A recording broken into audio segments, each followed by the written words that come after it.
રામચરિત તો રામ મૂળ પાત્ર કવિ તો ભાઈ નટ ભજવતા હતા, એમને કઈ થાય છે કે નહીં? ચોપડીમાં જ ના બંધ કરી રાખત, આપણે રંગાવૃત્તિઓ શું કરવા કરત, કેવું પસંદ કરી. તો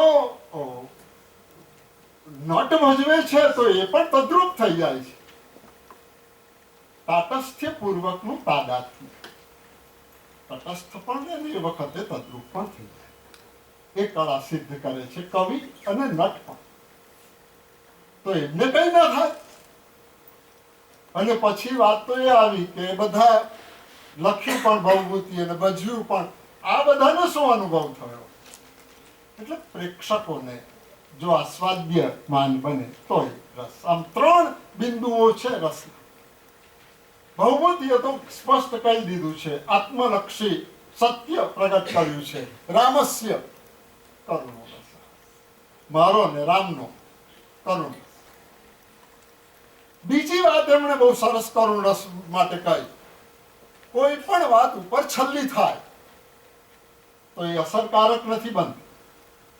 પણ જેમ વૈદ ઔષધિ નિર્માતા એ ઔષધિને પૂટપાક આપે, એ પૂટપાક આપ્યો હોય તો એ ઔષધિની કિંમત એકદમ, એની જે શક્તિ છે તે વધી જાય છે. એવી રીતે શોક જે છે એ શોકને પણ જ્યારે પૂટપાક આપે, કરુણ રસને પણ બીજા બધા રસમાં પૂટપાક આપે તો એ એકદમ પ્રગટ થઈ જતો હોય છે.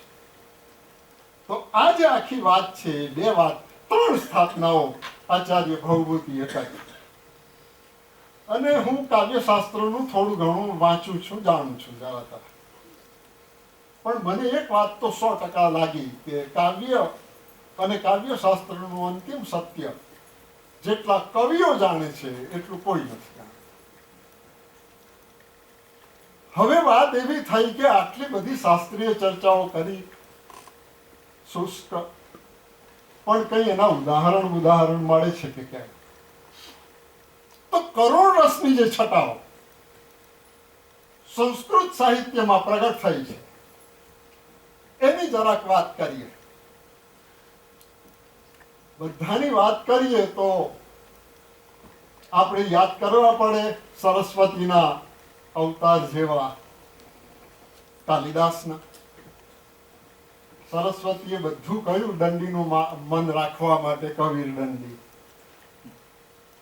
પણ પછી એમણે કાલિદાસ માટે કહેવાનું આવ્યું ત્યારે કહ્યું કે એ તો હું પોતે છું. સરસ્વતીએ કવિર દંડી કવિર દંડી કવિર દંડી ન સંશય. એટલે કાલિદાસ ગુસ્સે થઈ ગયા. કોહમ બ્રૂહી તદા મૂઢે.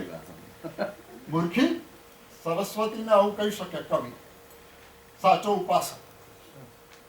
ગોપીને હક છે કૃષ્ણને લડવાનું. એટલે એને કહ્યું, તો સરસ કહ્યું કે તું તો હું જ છું.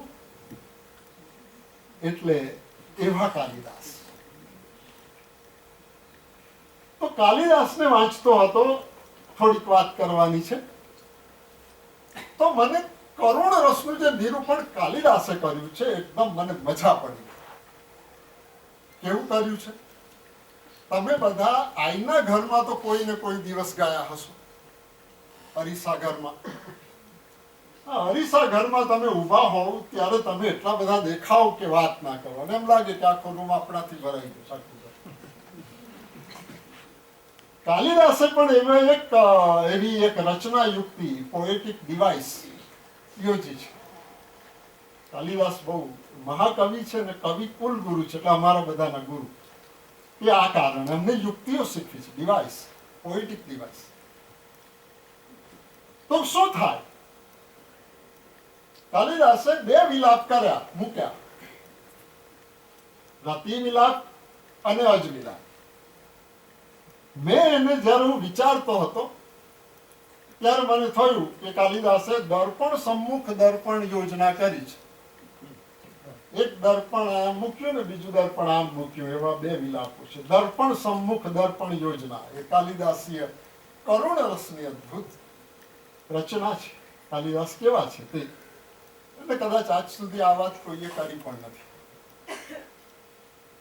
તો કાલિદાસે પ્રિયજનના મૃત્યુને આલંબન બનાવીને નર આશ્રય હોય એટલે નરને દુઃખ પડ્યું પ્રિયતમાના વિયોગને કારણે, તો નર જો આશ્રય હોય તો કરુણ કેવી રીતે, શોક કેવી રીતે પ્રગટે? અને પ્રિયતમ ચાલ્યો ગયો, ખોવાઈ ગયો. એટલે નારી જો આશ્રય હોય, નારીના હૃદયમાં કેવો શોક પ્રગટ થાય. આ બે અરીસા મૂક્યા છે. એક નરના હૃદયમાં પ્રગટ થતો શોક, એક નારીના હૃદયમાં પ્રગટ થતો શોક, બે સામ સામે મૂક્યા છે. અને તમે બધા પણ એ દ્રષ્ટિ આ બંને વિલાપોને જોજો ને વાંચો. તો બંનેનો સ્વાદ જુદો જુદો છે, અલગ અલગ સ્વાદવાળા છે. કેમ ભાઈ? એટલા માટે કે નારીનું જે હૃદય છે એ એકદમ જુદી ધાતુથી બનેલું છે, અને નરનું જે હૃદય છે એ જુદી ધાતુથી બનેલું છે. આ બે જુદી એની એ છે, એની પ્રકૃતિ જુદી છે. એને કારણે શોક એમાં પ્રગટ થાય છે, એ જુદી નીચી મુદ્રાથી પ્રગટ થાય છે. તો કેવો થાય છે? હવે એક આ વાત, અને આ બંને વિલાપમાં એ વસ્તુ જોઈ કે બે દુશ્મનોને ભેગા કર્યા છે કાલિદાસ. શૃંગાર અને કરુણ, બે વિરોધી. શૃંગાર અને કરુણ આમ બે વિરોધી એકબીજાના, પણ એ જયારે સાથે સાથે બેસે ત્યારે અદ્ભુત ચિત્ર, અદ્ભુત દૃશ્ય પ્રગટ થતું. કાલિદાસે એવી કળા કરી, એવી ડિવાઇસ કરી, પોએટિક ડિવાઇસ, કે વેરીલોસ જે શૃંગાર છે એ કરુણનું જીવન બની ગયો, જીવિત બની ગયો. અભિનવ આ તથ્યને પ્રમાણે છે ને કહે છે કે રતિ વિલાપેષુ ચ શૃંગાર એવ કરુણસ્ય જીવિતમ. આ તો કેટલી અદ્ભુત વાત કહેવાય. સામાન્ય તો બધા રમે, પણ અઘરી વસ્તુની ચેલેન્જ ઉપાડે તે મોટો કવિ બને. એટલે એમણે એને માટે એક યુક્તિ અજમાવી, ગુણાનુવાદ કરવાની. મૃત્યુ પામેલા પ્રિયજનની યાદમાં એના ગુણાનુવાદની યુક્તિથી એમણે આ એ કર્યું. જુઓ એક સ્ત્રી કેવો વિલાપ કરે છે.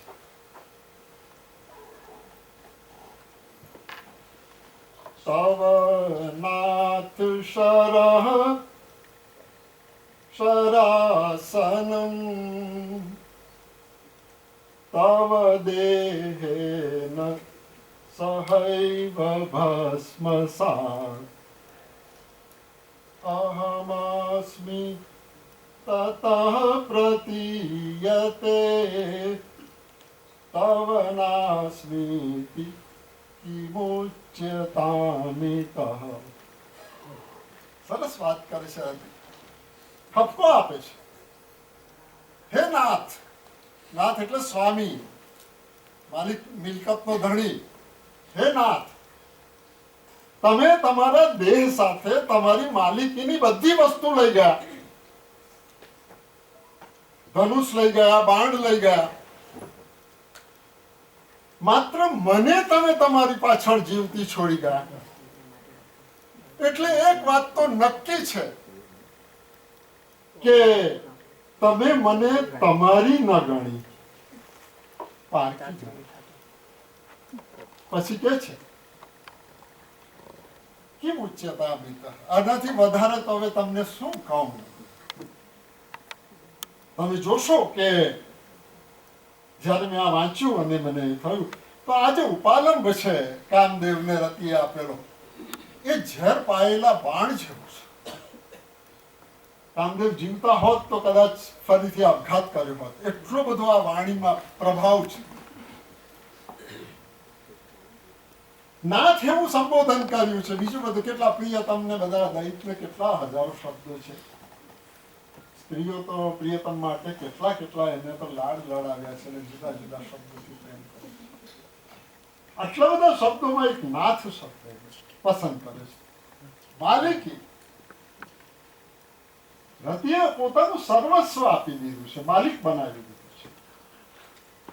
એટલે કે છે કે બાણધનુષ જેવી નિર્જીવ વસ્તુને તમે તમારી પોતાની ગણી અને મને ન ગમે. આવી ફરિયાદનું વ્યંજક બને છે નાથ એવું પદ. એટલે હું તો એને પર્યાય વક્રતા, કુંતક થોડો ઘણો વાંચ્યો છે, પર્યાય વક્રતાનું ઉદાહરણ. અને પછી આનાથી વધુ શું કહું તમને? વાત કરતા કરતા કાપી કાઢી વાત. આપણને એવું કહેવાય બસ શું તમારી સાથે માથાકૂટ કરતી. વાત કરતા કરતા કાપી કાઢે. એ વખતે પ્રતિષેધ કરી દે, વાત કરતા વચ્ચેથી કાપી. એટલે રતિ આવા એના ઠપકાને ઉપાલંબને બહુ ઘાતક બનાવી દે છે. એટલે આક્ષેપ અલંકાર છે, અલંકારિકો એ પણ મેં થોડુંક વાંચ્યું છે.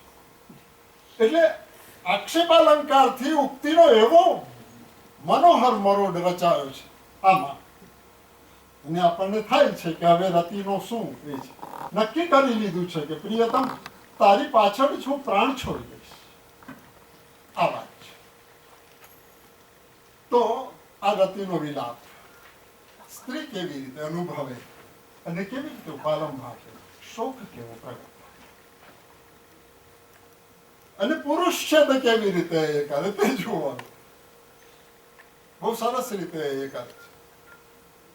રતિએ તો કહી દીધું કે હું પાછળ આવું જ છું તારી. પણ પુરુષ ગમે તેટલો ચાહતો હોય સ્ત્રીને પણ પાછળ જતો નથી. આ જ લોકમાં રહીને હૃદયમાં જીવતી રાખે જે વાત સમજે. એટલે પુરુષનો વિલાપ જરા જોઈએ. રઘુનો પુત્ર ઉદાત તેવો રાજા અજ એ પોતાની પ્રિયતમા ઇન્દુમતી નું આકસ્મિક મૃત્યુ થતા વિલાપ કરે છે. એની બહુ લાંબી એમાં નથી થતા કેમ કરે છે અને કેમ મૃત્યુ થયું ને બધું સુગ્ન છો તમે. પણ જ કે છે ગૃહિણી સચિવ સખી મિથ પ્રિય શિષ્યા લલિતે કલા વિધૌ કરુણા વિમુખેન મૃત્યુના હરતા ત્વં વદ કિમ ન મે કૃતમ. આજ મૃત્યુ પામેલી ઇન્દુમતીને પ્રશ્નની મુદ્રામાં કહે છે મારું બધું જ હરાઈ ગયું છે. અને કોને કહી રહ્યો છે? મૃત છે ઇન્દુમતી તો પહોંચી ગઈ છે ઇન્દ્રની સેવા કરવા. એ મૃત વ્યક્તિ સાથેનો વાર્તાલાપ છે. એટલે અજની વિભ્રમિત સંમોહિત એવી દશાને પ્રગટ કરે. શોકમાં કોઈ સ્વસ્થ ના રહી શકે. આ ઇન્દુમતી શું છે? અજનું જે જીવન ચક્ર છે એ જીવન ચક્રના 4 આરા છે. એ 4 આરા છે. પહેલો ગૃહસ્થ ધર્મ, બીજો છે રાજધર્મ, ત્રીજો છે આનંદ પ્રમોદ અને ચોથો છે કળા અધ્યયન. 4 આરાવાળું એનું ચક્ર છે. આ 4 ચક્ર છે. આરા તૂટી જાય તો ચક્રની શું સ્થિતિ? એ અજનું જે જીવન ચક્ર છે તે ખોટકાઈ ગયું છે. એ એમની પીડા છે. અને અજ તો પાછો ઉત્તમ છે પાત્ર. ઉત્તમ પાત્ર હોય તો રડતું નથી, જાહેરમાં તો ન જ રડે. એવું નાટ્યશાસ્ત્રીઓએ કહ્યું છે, દુઃખને અંદર સમાવી. પણ ઉત્તમ પ્રકૃતિનું હોવા છતાં અજ જે રીતે રડે છે, જે ભાગ્યે જ ઉત્તમ પ્રકૃતિના પાત્રોમાં દેખાતું, એ બતાવે છે કે એમનો શોક કેટલો બધો તીવ્ર હશે.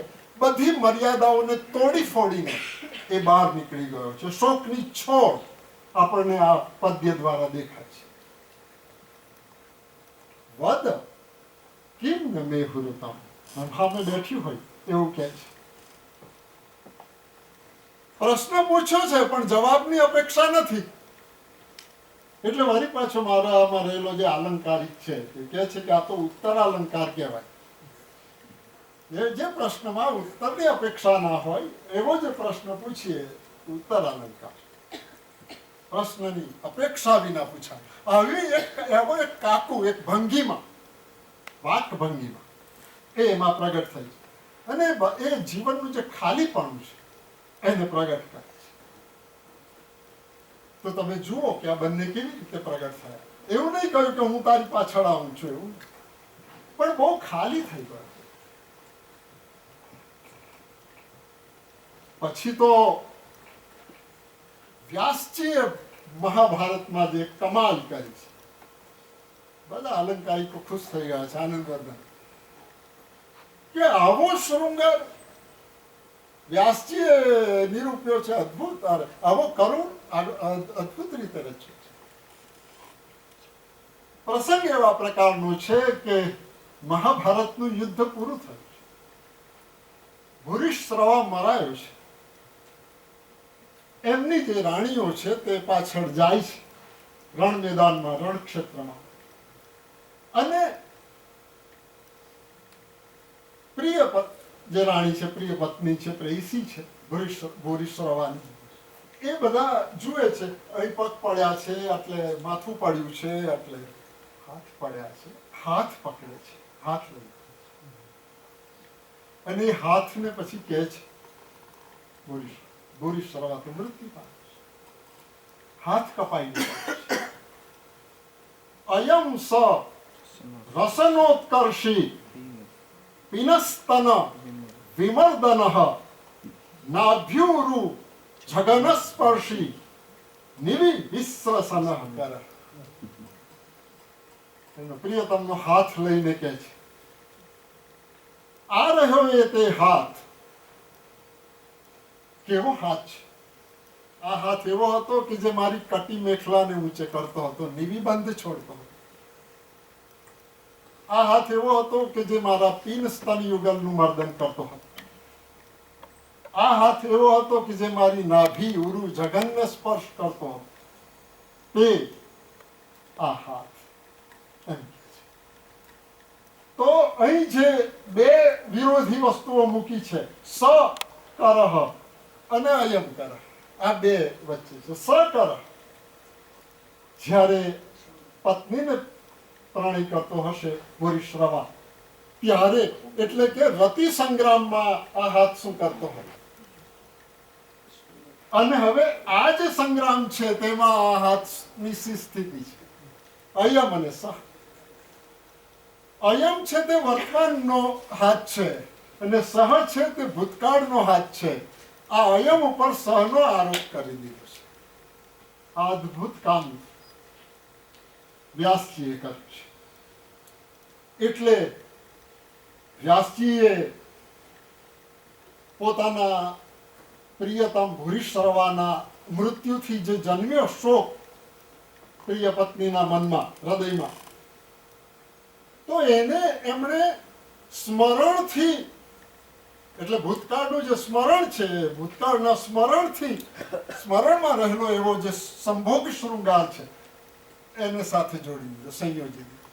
આ કરુણને સંભોગ શૃંગાર, બે તો બાપના માર્યા બેને સાથે જોડી દીધા વ્યાસજી. અને એમ કરીને અદભુત રીતે એ કર્યું. એટલી અદભુત કે આનંદવર્ધન પણ ખુશ થઈ. તો સ્મૃતિ સાહચર્યની કાવ્ય યુક્તિથી એમણે આવી રીતે વ્યાસજીએ અયમ અને સહ, વર્તમાન અને ભૂતકાળના હાથ, એમાં આરોપણ કરીને કરુણની એક અદભુત એવી અભિવ્યક્તિ સાધી. તમે જોઈ શકશો કે કરહ માટે પણ કેટલા બધા શબ્દ છે. પાણી છે, હસ્ત છે. કરહ શબ્દ જ વાપર્યો છે વ્યાસજીએ, કારણ કે કરનારો છે. પાણી હોય તો વ્યાપારનો ભાવ આવે, હસ્ત હોય તો મારવાનો ભાવ આવે, એટલે કર. આ ક્રિયા છે. એ કરહ છે, બધી ક્રિયા કરનારો હતો, પણ અત્યારે તો નિષ્ક્રિય થઈ ગયો છે. એમાં એ પડે છે.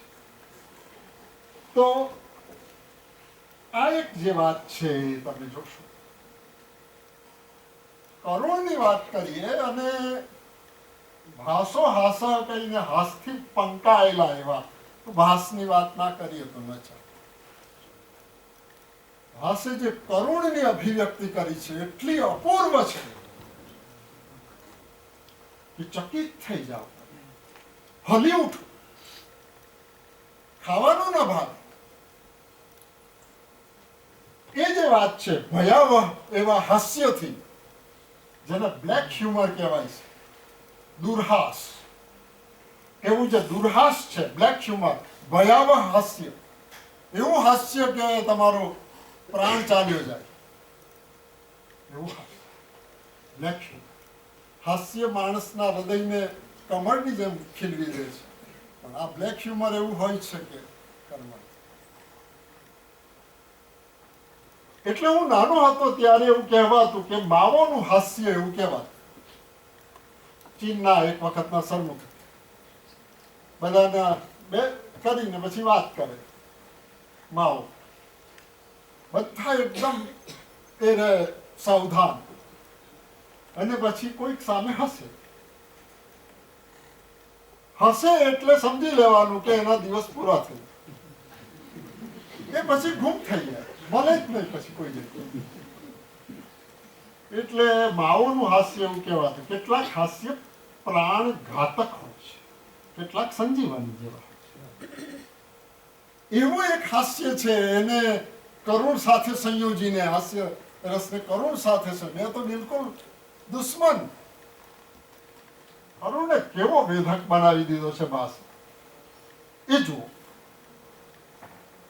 મધ્યમ આયુગમાં થયું છે એવું કે માતા હિડિંબાના ઉપવાસનું પારણું કરવા માટે, આજે પણ પારણાનો દિવસ છે ને, એટલે આ બધા આયોજકો ચિંતામાં હતા. સક્કરિયા શોધવા અને બટાકા શોધવા, પછી જૈન હશે તો એમને માટે કયું શોધવું, અને બાકી મારા જેવા તો બધું ચાલે, કારણ કે હું એક જ વાર રાખું છું અને તે ખાવાનું એક જ વાર, બીજા કોઈ વાર. તો હિડિંબાના એને માટે ઉપવાસનું પારણું કરવા માટે ભક્ષ્ય મનુષ્યને શોધવા હિડિંબાજીએ કહ્યું છે ઘટોત્કચને કે જા લઈ આવ, આજે મારે ઉપવાસ કરવાનો છે. માણસ જોઈએ રાક્ષસી હતા, એટલે ઘટોત્કચ તો માની આજ્ઞા હોય પછી ક્યાં એ કરવાનું. માની આજ્ઞા હોય તો પાંડવો એક સ્ત્રીને પરણી ગયા, પાંચે પાંચ. બાકી થાય નહીં. આ બધા નીતિ પુરુષો હતા, પણ કુંતાએ કહી દીધું, કઈ વિચારવાનું. અને વાત સાચી. પિતાના વચનોમાં ઘણી વાર કંઈક અમંગલ જેવું થાય, પણ માતાનું વચન અમંગલ દેખાતું હોય તો પણ શુભ કરનારું હોય છે. એટલે એ તો નીકળી પડ્યા, અને તેમાં કેશવદાસના હાથમાં આવી ગયા, કેશવદાસનો પરિવાર. અને પછી કહ્યું કે ચાલો ભાઈ, આમાંથી એક મારે એક જોઈએ. બધા કહે કે અમે તૈયાર છીએ. કેશવદાસ તૈયાર થઈ ગયા, બ્રાહ્મણી તૈયાર થઈ ગઈ. ત્રણે પુત્રો કહે કે નહીં, હું જવાનો. બધા એકદમ મેં બતાવવાનું. પહેલો કહે કે હું મોટો છું, કુટુંબનું રક્ષણ કરવાની જવાબદારી મારી છે ભારતીય સમાજ વ્યવસ્થામાં, એટલે હું જ જઈશ અને આખા કુટુંબને બચાવીશ. મધ્યમ કહે કે ના હું જઈશ, તમારી તો આ બધાને, તમે જીવતા હશો તો આ બધાને પાલન પોષણ કરશો. નાનો કહે છે કે હું જઈશ.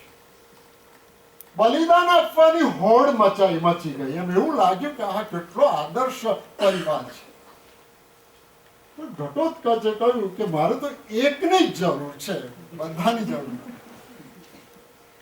એટલે બ્રાહ્મણ તૈયાર થયા તો કહે છે કે ભાઈ આ વૃદ્ધનું માંસ તો કઈ મારી માં ખાતી હશે, કેવું બેસવાનું લાગે. અરે આ સ્ત્રી એ તો બ્રાહ્મણી, એનું તો કઈ ન ચાલે, સ્ત્રીનું નથી. હવે આ 3 નો વારો આવ્યો એટલે પછી મોટાએ કહ્યું જવા તૈયાર થઈ ગયો. હવે જવાની તૈયારી થઈ એ વખતે બાપને થયું કે આ તો નહીં, એટલે એને પકડી લીધો અને પોતાની બાજુમાં મૂકી. કે છે જ્યેષ્ઠમ ઇષ્ટતમમ ન શક્નોમિ પરિત્યક્ત. આ મને સૌથી ઈષ્ટ છે, એટલે આને તો હું છોડી શકું નહીં આ 3 માંથી. આ તો વાત સાચી છે. પિતાનો જે મુખ્ય આધાર છે તે જ્યેષ્ઠ છે. એટલે પછી તરત બ્રાહ્મણીએ કહ્યું, નાનો તૈયાર થતો હતો,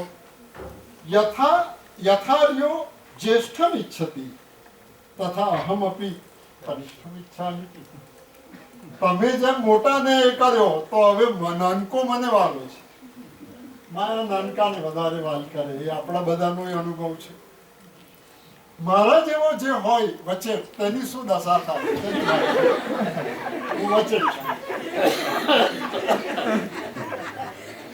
એટલે એ વચેટને પહેલી વખત જિંદગીમાં સત્ય દેખાયું, સામે એકદમ સત્ય પ્રગટ થઈ ગયું કે મને તો મા બાપ કેટલા બધા વહાલ કરે છે. એવું અત્યાર સુધી ઇલ્યુઝનમાં હતું બ્રહ્મા. પણ એને થયું અને નિર્ભ્રાંતિથી હાઈકારો નીકળી ગયો એના. પિત્રોર અનિષ્ટ કસ્ય ઇદાનીમ. માવતરને માટે જે અનિષ્ટ, પાછો ઈષ્ટ નથી એવું નહીં, પણ અનિષ્ટ, માવતરને જે અનિષ્ટ હોય તે બીજા તો કોને વાંધો હોય. અનિષ્ટ શબ્દ વાપર્યો છે. અનિચ્છનીય એવી જે અર્થછાયા એમાંથી પ્રગટ થઈ છે, અનિચ્છનીય. ભારતીય કુટુંબ વ્યવસ્થામાં તમારામાંથી પણ કેટલાક વચ્ચે ઠસે મારી જાય, એમની આ નિયતિ રહી છે. પરિવારથી વિચ્છેદિત થવાનો જે શોક છે એ શોક કરુણ રસનું શિખર રચે છે. પણ ભાસ આટલેથી અટકતા નથી. શોક તો થઈ ગયો આને, હવે તો કુટુંબમાં કઈ છે પછી તો એ ગયો પણ ખરો ને જલાંજલિ પોતાના હાથે જ આપી, જીવતા જગત્યું કરી દીધું. એટલે પછી જીવો તો પણ મરણોત્તર જીવો, સમજવા. એક વખત જો સરાવી દીધું આપણે આપણા હાથે તો મરણોત્તર જીવવા પછી શરૂ એક ક્ષણ પછી તમે જીવતા નથી, તમે ભૂત છો. એટલે ભૂતકાળ. તો એવી રીતે એ થયું. ભાસ પછી એને બહુ સરસ બ્લેક હ્યુમરથી પ્રગટ કરે છે, દુર્હાસથી. શું કે છે ઘટોત્કચ? ઘટોત્કચની જે વાણી છે એમાં હાસ્યના પૂટથી કરુણ, બ્લેક હ્યુમરના પૂટથી કરુણ કેટલો વેધક બની જાય છે એનું ઉદાહરણ છે. આવી ડિવાઇસ વાપરી છે બસ. એટલે મધ્યમની જે આ વ્યથા છે, યમ જેવો છે અત્યારે તો ઘટોત્કચ બધા માટે. યમ જેવો દેખાતો જે ઘટોત્કચ છે એ મધ્યમની વ્યથા જોઈને યમ દયા કરીને આપણને લઈ જાય છે. હું નહીં સમજશો કે આપણા ઉપર કઈ ક્રૂરતા કરે, કારણ કે પછી વધારે જીવીએ તો એ શાપ બની જાય. એટલે અમુક પછી ચાલ્યા જવું સારું. એટલે દયા કરીને આપણને લઈ જાય છે યમ, એવું કઈ નહીં કઈ કરે. તો એ દયા કરતો હોય એવી રીતે કહે છે, અહમ પ્રીતોસ્મી, અહમ પ્રીતોસ્મી, શીઘ્રમ આગચ્છ. મને તો વાલો છે, ચાલ ચાલ ચાલ મારી સાથે ચાલ. આ યમ સાક્ષાત યમરાજ જાણી કે ઘટોત્કચ રૂપે આવીને પેલા લઈ હસતા હસતા. હાસ્ય કેટલું ઘાતક છે. આવી જે વસ્તુ છે એ પણ પછી તો એવું થાય છે કે ભીમસેન આવી પહોંચે છે અને ભીમસેન બચાવી લે છે, એટલે આખો પરિવાર જે છે એ પરિવાર બચી જાય છે, રક્ષિત થઈ. પણ મારું તારણ એવું છે કે પરિવાર મરી ચૂક્યો છે. એ પરિવાર ત્યારે મરી ચૂક્યો જ્યારે એને કહ્યું, એને રિયલાઇઝ થયું કે હું માવતરને વાંધો નથી, અનિષ્ટ છું. ત્યાં પરિવાર નષ્ટ થઈ ગયો, રાખ થઈ ગયો. આ તો હવે દેખાવ છે ખાલી. એટલે મધ્યમમાં રહેલું જે કુટુંબ છે તે મરી જાય છે. એ જગ્યાએ ભયંકર શોક છે. એ જીવશે પણ ખરો કુટુંબની વચ્ચે, પણ મરણોત્તર જીવન જીવશે. આવો જે નિગૂઢ શોક મધ્યમના હૃદયમાં ભાસે જે બતાવ્યો છે, ન કહીને કહ્યો છે. મોટો કવિ તો એવું જ કરે, ન કહીને જે કહ્યો છે. એવો નિગૂઢ શોક ભાસ સિવાય કોણ રજૂ કરી શકે છે? આવો છે આપણો ભાસ. અને એ જે વસ્તુ બતાવે છે કે કરુણની કેવી કેવી ભંગીમાં પ્રગટ થઈ છે. અને પછી તો ઉરુભંગનો દુર્યોધન છે તે પણ આવે છે, પણ હવે હું એ વાત નહીં કરીશ, કારણ કે કરુણ રસ પર વાત કરનાર વક્તાએ પણ પ્રેક્ષકો તરફ, શ્રોતાઓ તરફ કરુણાનો ભાવ રાખવો જોઈએ. યમ જેવા યમ કરુણા છે તો પછી મારામાં તો એ હોવી જ જોઈએ. 12:25 થઈ ગઈ છે, એટલે મેં સામે ઘડિયાળ રાખી. વાત કરતી વખતે એ પણ જોવું જોઈએ. લાડુ ઘણા ખાઈએ તો પણ પછી ન ભાવે. આમ ભાવતા એક ખાઈએ, બે ખાઈએ પછી. એટલે હું સંકેત કરીને વાતને પૂરી કરું છું એક જ મિનિટમાં કે ઉરુભંગમાં દુર્યોધન દુર્જયને જે કહે છે પણ પરમ શિખર છે. કચ્છ પુત્ર એવમ દ્રુકોદરમ બ્રુહિ. એના તો મેં 16 સોપાન જોયા છે, કેવી રીતે કરુણ રસ એ થાય છે. એ 16 પગથિયા ઉપર ચડીને છેલ્લે આ જગ્યાએ આવે છે. બસ 16 પગથિયા આવે છે, એટલા જ નાના પ્રસંગમાં. પણ એ વાત હું નહીં કરીશ. એ ચોપડીમાંથી પણ તમે વાંચી શકશો. કરુણ રસ આનંદ આપે એવી ચોપડી. અને છેલ્લી જે વાત છે તે રામાયણ. આપણા બધાના, આપણી સંસ્કૃતિના મૂળ જે છે એ છે ભગવાન રામચંદ્ર. અયોધ્યામાં મંદિર થાય તો બહુ જ સારી વાત છે, પણ દરેક ભારતીયના હૃદયમાં આવો એક કરુણામય પુરુષ છે, જેમણે જીવનમાં કરુણને જોયો છે, શોકને જોયો છે. એવો જે પુરુષ છે એ આપણો પરમાત્મા બન્યો છે. અને કેટલી હદ સુધી, ક્યાં સુધી પહોંચ્યા છે શ્રી રામ, તો એની વાત છે તે પણ આ ચોપડીમાં છે ને બહુ નિરાંતે મેં વાત કરી છે. પણ એમાં એટલી જ વાત છે કે ધર્મવીર એમાંથી પ્રગટે છે કરુણ, એમાંથી પાછો શરૂ થાય છે ધર્મવીર, એમાંથી પાછો પ્રગટે છે કરુણ. કરુણનો બાધક બને છે ધર્મવીર. એકદમ જયારે શોકાતુર થઈ જાય ત્યારે પાછું કર્તવ્ય યાદ આવે રામને, પછી પ્રવૃત્ત થઈ.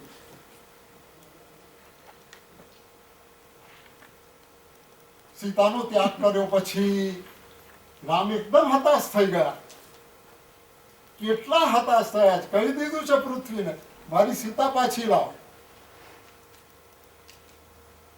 તસ્માત નિર્યાત્યતામ સીતા વિવરમ વા પ્રયચ્છમ. સીતાને પાછી લાવ મારી. સાસુને કહે છે વસુંધરા, નહીતર મને લઈ જા ત્યાં તારી. શોકાનું શોકો. પછી કહે છે કે પાતાલે નાક પૃષ્ઠેવા વસેયમ સહિતસ્તયા. પાતાળમાં હોઈશ કે સ્વર્ગમાં એની સાથે જ રહીશ. તો આ જે આખી વાત છે, ગૌતમભાઈ આવે છે,